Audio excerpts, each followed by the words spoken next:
DBSCG things. What's up, Yuhp gang? It's your boy Gotenks and welcome back to DBSCG Things. And today we're bringing you another very exciting deck. This is going to be a deck that I took to my locals just to test out and see how it plays in comparison to decks in its color. With that being said, guys, this is Yellow Gotenks. But before we get into the deck, guys, I do want to say if you want any custom card sleeves and or mats, absolutely check out ProMats, guys, the best place to go get your custom card needs. Link will be in the description below for you guys to go check them out. And also, as you can see on the screen now, they are holding a monthly tournament via Discord at the second weekend of every single month with some great prizing here. You could win some ProMat mats, you could win some TCG amount of leaders, and also some booster boxes. So make sure that if this is something you're interested in, you use the link in the description below to go to this Discord and join it. With that being said, guys, let's take a brief second to talk about Dragonball Super Card Fest. We have two IRL events coming up really quickly, one taking place in Texas and one taking place in Florida. With that being said, registration for these events are already live, so I will leave links below for you guys to go register.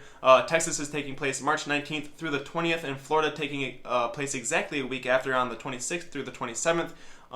Both of these events are best of one with siding, so if you don't know what that means, you find your opponent, you reveal your leaders, and you'll have 60 seconds to side for that specific matchup. Then your game will begin. With that being said, if you guys can't make these events, or you just want to watch them via stream, we have 3 people doing exactly so for us. Make sure you go show FNU7, Eggman, and the Crit God awesome love on Twitch while they stream these events. With that being said, guys, if you like this deck, or my content in general, make sure you show me some love, like, comment, and subscribe. Hit that notification button so you're notified every single time I upload a video. And with that being said, guys, let's turn this around and show you the deck. Alrighty, guys, so here's the deck. Now let's go over it really quickly. If you don't know what the leader is, that's fine. He's getting kind of old at this point and no one really plays him. Auto, when he attacks, you get to choose up to 1 card from your life and add it to your hand and draw. That's fine if you don't take a life, you can draw. Another auto, which is actually really clutch in a lot of matchups.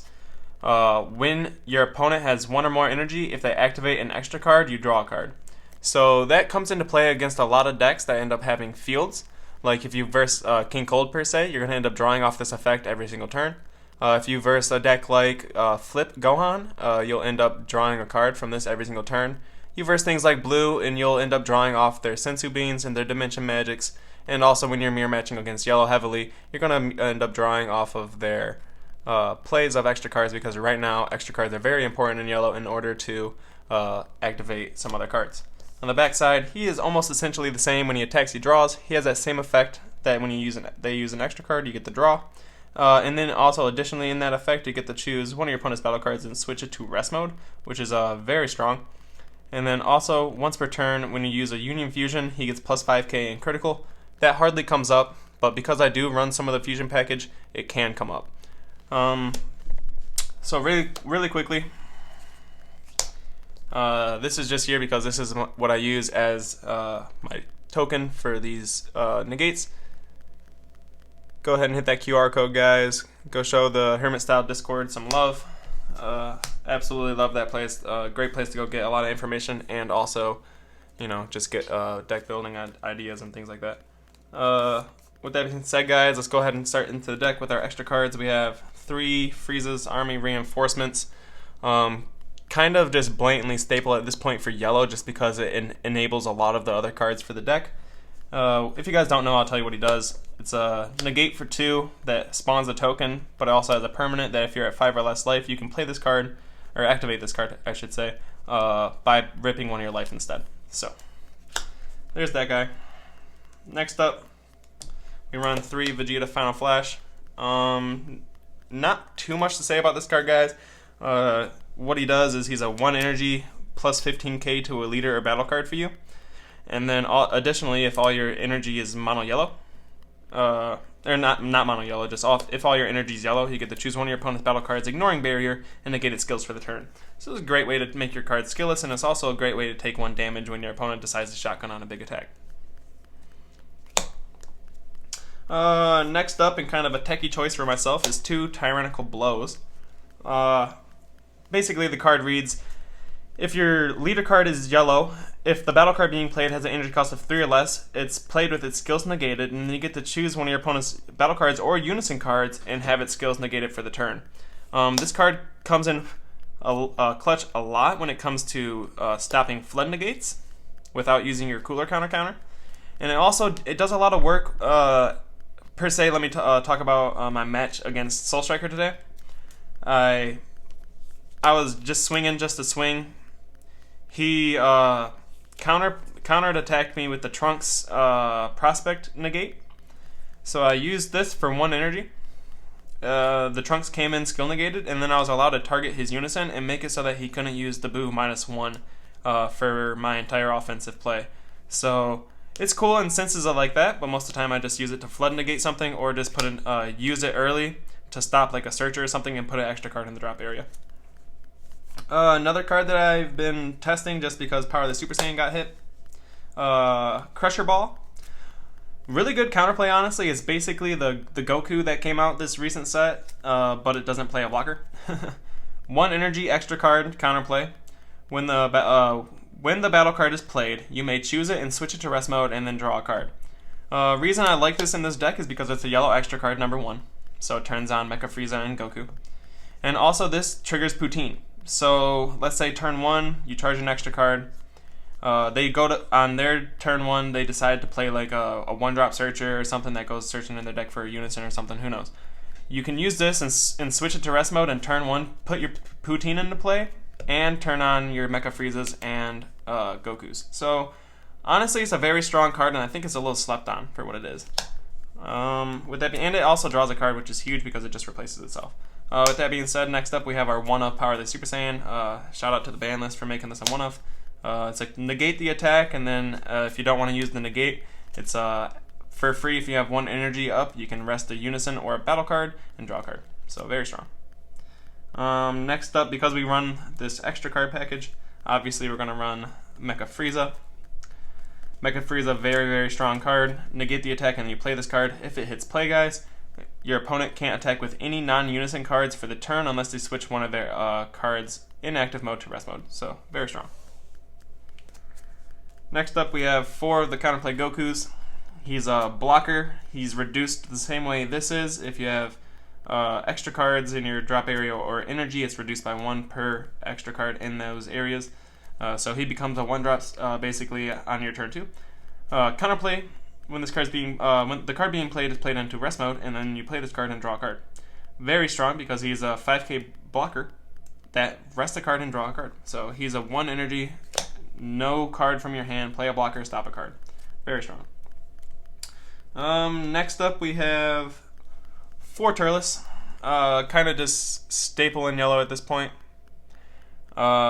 Basically, tap 2 energy. If you have 3 or more energy, you play this card from your hand, and then you get to choose to KO one of your opponent's cards in rest mode, and then additionally, you get to choose one of the following effects. You can either draw a card or KO another rested card. So this card essentially could be double removal or a cantrip KO draw card. This thing's like, it's huge. 20k double strike. Not much to say about this card, man. Honestly, it's stupid good. Next up, we're going to dive into our fusion package because I do still run some of it. We run just 1 copy of this Goten the Eager. Basically, if you have him in hand, you can discard him from your hand to go into your deck and grab a 3-cost or less 15k Trunks. Next up on the Gotenks package, we have 1 copy of Flash of Brilliance Goten. He basically says that if he's in the drop area, if your leader is a Gotenks card, you can discard a card from your hand and then pick him up. So if you're ever in need of a fusion target, you can, and he's in the drop area, you can just pick him up. So as you can see, this guy will search him out, which is very strong. This guy will search him out. This guy will search this guy out. So I have almost the exact same split for the 2 cards. They have the same effects, but they're opposite names. These guys get grabbed from the drop area. These guys grab each other's names from the deck. And then next up, we're running 4 copies of the target that has both their names, which is the most powerful target in the deck. This guy says that when you pitch him using fusion, you get to choose one of your opponent's cards, ignoring barrier, and switch it to rest mode, which is really, really good going into the fusion. Because the fusion is, what he does is he's a tap 3 energy. He draws 2 cards the moment you declare fusion, so as long as Slug's not on field, that's pretty cool. And then you can choose the order of your effects, so you can choose this Gotenks and Trunks' effect to go off, rest one of your opponent's cards, ignoring barrier, and then this guy will target 2 cards in rest mode, ignoring barrier, negate their skills for the turn, and KO them. So if you're versing anything that has any type of recursion effect, this will stop the recursion effect. So like let's say, for instance, we have the yellow Sin Shenron, the big 9-drop that skill negates. Yes, you'd get skill negated, but you would also rest them, skill negate them, and then kill him. So this would rest him, this would skill negate and kill him, and that would stop all the recursion effects. So he wouldn't be able to draw 2 nor play a new 1-drop. So that's the fusion package, guys. Honestly, this package is... it's more flashy than it is like worth anything. Honestly, this deck, if you actually want to play the fusion stuff, I think that Bandai honestly just needs to make a new and just good promo for the deck, honestly, because the fusions that are like for this leader just aren't good. Like this costs 3 energy. That's like a really big investment. It technically makes you pitch 2 cards from hand. So it really never, and it just can get hit by anything like Trunks. You can get Frieza, you can get Goku countered. So many things can happen to this card. So it almost just feels useless to play in most matchups. But yeah, like I was saying, Bandai, if you're hearing me, please give this deck some type of support in the form of a promo that's worth something. Next up, we have our super combos. Not much to say about it. I just run 4 Krillin. Yeah, not much to say about it. I just run 4 Krillin. Bottom deck 1, draw 2 if you're at 4 or less life. Next up, I have 2 Trunks Unison. This card's absolutely amazing. You play him for 3 energy. He's a dual attacking 20k Unison. His +/-0 technically triggers Poutine. So if you have Poutine in hand and you can rest a battle card, you can play it. And then if the battle card that you rested is a 4 cost or less, you can KO it. So this card is just absolutely amazing. Honestly, I've been thinking about bumping this up to 3, just to guarantee I have a really good turn 3 curve, because turn 3 I almost would rather play this over this guy, and just because he can't get like responded to, obviously. And then my Awakening is a stand 2, so like that's huge. You can tap 3 for this guy, Awaken, stand 2, and you'll have 2 energy up for your defensive plays like Mecha and Goku. So next up we have 2 1-drop Basil. At this point we're kind of just going through good yellow staples. So this guy just draws a card, and then if your opponent has 5 or more cards in rest mode, you can activate his effect, giving him 15k in dual attack. So very, very strong. Next up, we're running 2 Secret ID Max Saiyans. Card's phenomenal. It's a 20k beat stick that also warps 6 costs worth of cards off your opponent's field. So this is a really good way of board removal in the deck. Next up, we have 2 Poutines. I run 2 just because I really like to see this card. I want to make sure that I'm guaranteeing this card on field by like turn 2 or turn 3. Because like I said, I do have Giant Ball, so I can trigger Poutine fairly early. Even if I'm resting something stupid, using Giant Ball just to get the extra card in the drop area, draw a card, and put Poutine into play feels really good. So I do like 2 Poutine, especially if someone does have a out to it somehow. I can just replay it if I really need to. And also having this amount of black cards was clutch today, because I ended up versing Raditz, and I opened ID, so I warped that on his first attack, and I ended up drawing into a Poutine. I warped him as a second attack, and I ended up warping like all my black cards that game to avoid turning on any of his effects. So I just like Poutine. With that being said, guys, we're moving on to Bergamo. The game says that we are only allowed to play 1, so we play 1. Basically, when one of your skills rests something, like you can trigger it with Bergamo, you can trigger it off this fusion, you can trigger it off Poutine, you can trigger it off Power of the Super Saiyan. Card's just super nasty. Basically, if your opponent, one of your opponent's cards get rested by your skill, you get to play them for 2 energy, and it taps 2 of your opponent's non-leader cards to rest mode. So, let's say you played Mecha for 1. And they decide to rest something to attack. You then can go ahead and tap 2 and play Bergamo and just tap more stuff.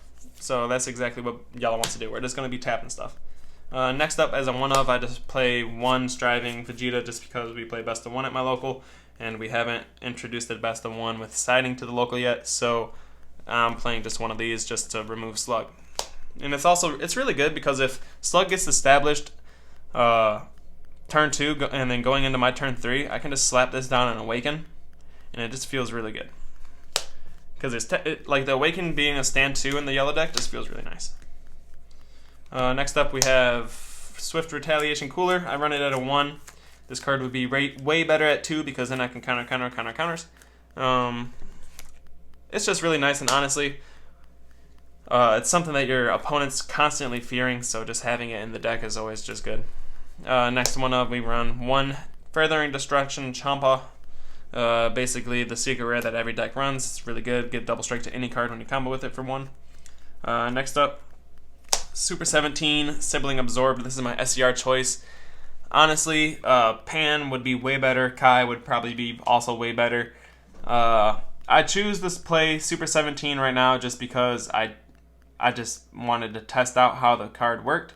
Honestly, the card's pretty cool, and I think it's a little slept on compared to other options. Obviously, because we have Pan and Kai, this card almost just gets washed out of the water. It's like almost not even an option. But I just wanted to test it out. It is a 40k deflect critical that can come down for 1 energy. Also, the counterplay text is very strong. So if you're not just hard casting this for 1 offensively and pushing in damage, using this counterplay is very strong. You can counterplay for 1 energy if your opponent has 3 or more energy. He's reduced by 7, I should say. So if your opponent's playing a battle card, you can counterplay with this. That battle card that you're counterplaying comes in play skill negated, and also during the counterplay window, you're gonna kill one of his cards in rest mode, ignoring barrier from his field. So that's also very strong if you end up using this card like after a Power of the Super Saiyan, setting up some type of kill. So I like it. I've been testing it. I didn't use it today. I did use it, but not for the counterplay. I ended up just hard casting it for 1 and trying to go for game with it. But yeah, with that being said, guys, this is the deck, guys. Absolutely, let me know what you guys think. I like this deck a lot. I really like the auto being able to draw when your opponent activates an extra card. So that, in my opinion, is very strong. I just wish that the fusion package didn't feel like it was such a neg to play. Honestly, because all this stuff right here could just be like Lord Slug and just other good yellow stuff, and the deck would work just fine. But I was just like really wanting to use the fusion package and trying to see how it works. But honestly, you'd never feel safe tapping 3 for this, because almost everything, unless you're going first, almost everything's going to have a response for this. So like, let's say you're versing blue, you're more than likely going to be versing Soul Striker and or SS4 Vegeta. Those 2 decks both have their unison on by turn 3, so if you didn't go first, this guy's already out of the picture. If you're versing yellow, the moment they charge or use their second extra card, this guy's almost out of the water. Even though you can still just play him just to get rid of cards ignoring barrier. Like I've honestly considered the fact that you won't be able to draw off his 2, but you can still tap him for the rest moded ignoring barrier KO. So like if Slug was in the field, you could use him to kill Slug, but it'd be a 3 energy investment aside from the 2 energy investment from Striving Vegeta. But yeah, everything has a response for this. Like even the minus 15k from Yamcha is huge. If this card gets hit by Videl versing Cooler or something, this card's almost just dead on play. It just doesn't. No matchups feel like great to play it. Some matchups feel okay to play it, and a lot of matchups feel like I should never play it. So with that being said, Bandai, please give us something better. And all this yellow good stuff is awesome. So yeah, that's the video, guys. Make sure that if you guys like this deck profile or my content in general, you consider subscribing to the channel. Leave a like on the video. Leave me a comment. What do you guys like about this deck? How do you feel about yellow right now? Obviously, this is just my filler deck until Trunks Vegeta comes out, because that is what I'm going to be maining next set. So yeah, let me know what you guys think. With that being said, we are out of here. We'll see you guys next week.